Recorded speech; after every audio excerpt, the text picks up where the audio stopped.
Hello everyone, Peter A. Fridge here, back with a look at this week's mail. It's not too much, mainly games, all games.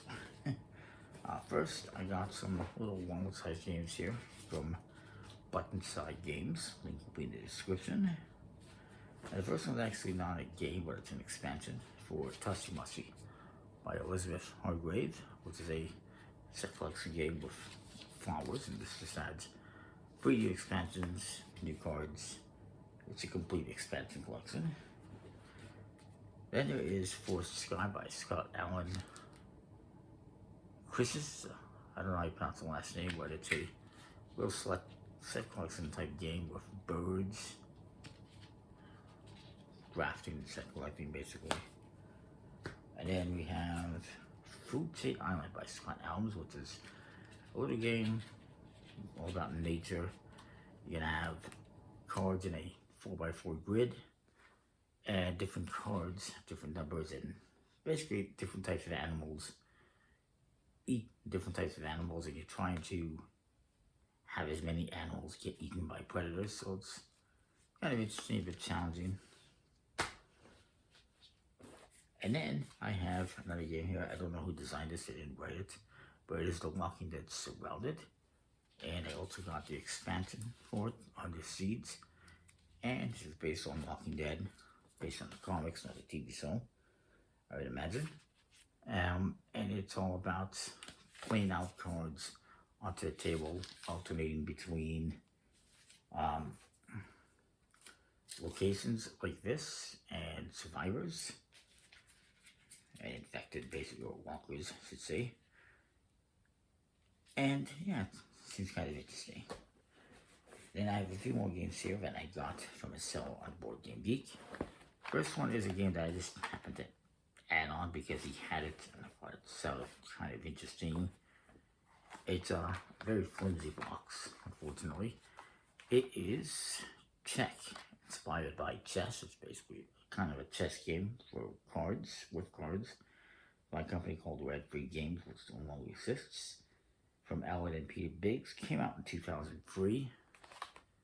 I guess it wasn't very popular. It's got poker style shoots, but it's not poker friendly or anything like that. Then I have this game, which is from Amigo and GeriMan, called Un Mouton à la Mer, better known in English as Turn the Tide. Turn the Tide is a interesting little game where each player is going to get a hand of cards, and you're all going to simultaneously play a card down and then reveal them. And I believe it's whoever played the highest card gets to take these other cards that are going to be on the table, and you get to take the lowest one, and then it's hard to explain. Turn the Tide is a game that came out, I think, back in 2004 from GameWhite Games, but it's been out of print for a long time. It's very hard to find. So I guess I'm okay getting the French version. Seems like a pretty cool game anyway. Then I have, speaking of old games, I have Get for Goods from the US Games system. This came out in 1997. It's designed by a guy who's pretty famous for another game, that game being Ticket to Ride. And that's Alan R. Moon. He designed this. It's for 3 to 5 players, it says.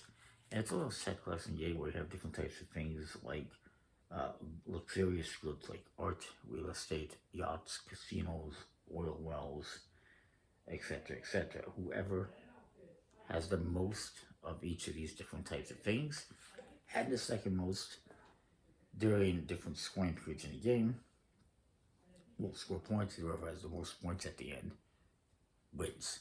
This game is more recently released by, I believe it was Rio Grande Games, as Gloria Pictoria, which has a chicken theme. It seemed really kind of, I mean, fun but goofy. It's all about chicken luxuries like a stuffed fox head on the wall and a fox rug and fancy chicken coops and stuff like that. It was fun, a little bit weird. I'm kind of glad I got this version, the more traditional version. And finally, there's one more game. Yet a slightly older game. This one came out in, well, actually this version's from 2020, so it's not that old. And I guess this game originally came out, I think it was around 2017 or something. It's from Miranda. It's called Voodoo Prince. Now, I do have another version of this, the more recent version, called the Marshmallow Test, which I've already covered on the channel.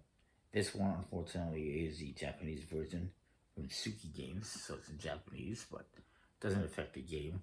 This is a trick-taking game, and like Marshmallow Test, you're gonna be playing up until you win 3 or 4 tricks, and once you've won that amount of tricks, depending on the player count, you get to score 1 point for every trick that your opponents have taken. So you don't want to just win 4 tricks and go out, because then you're not going to get anything. So it's all about timing. And then you continue doing this until just one player is left standing, and they get a point for each trick that they have won, but they don't score anyone else's tricks. So it's kind of interesting. It's nice artwork. There is a couple of special powers in this game as well, which is not in Marshmallow Test that I can recall. Yeah, pretty cool. So that is it for this week, I do believe. Comment, like, subscribe, let me know what you think. We'll see you next time. Thanks for watching.